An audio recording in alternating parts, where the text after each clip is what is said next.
Imagine stepping into a time machine, traveling back to the past and meeting your grandfather before he had your parents.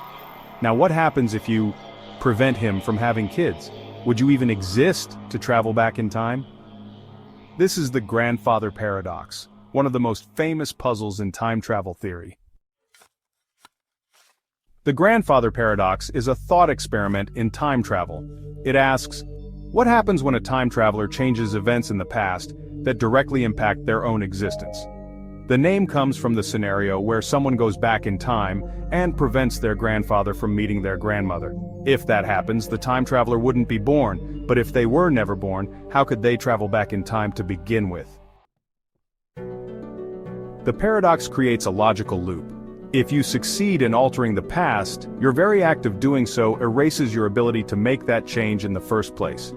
This contradiction has fascinated scientists, philosophers, and writers for decades.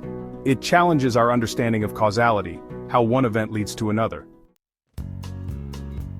In one interpretation, the timeline is fixed. Even if you travel back, you can't change events. Your actions were always part of the story. For example, what if your attempt to stop your grandfather actually causes the events that ensure your birth?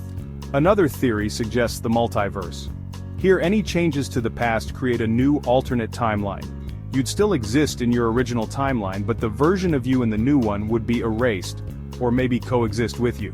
According to the self-consistency principle, any actions you take in the past must be consistent with the future you came from. You can interact with history, but only in ways that ensure your original timeline stays intact.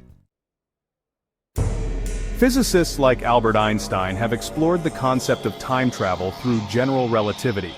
Wormholes, for instance, might theoretically allow time travel, but the grandfather paradox raises questions about whether such travel could ever work without breaking the laws of physics, or reality itself. If time travel is possible, where are all the tourists from the future? The grandfather paradox challenges not just science but our imagination. It's a thought experiment that pushes the boundaries of what we know about time, existence, and causality. So what do you think? Can we ever truly change the past, or is time travel doomed to remain a paradox? Let us know in the comments. And don't forget to like, subscribe, and hit the bell for more mind-bending science paradoxes. Thanks for watching, and remember, the future is just as mysterious as the past.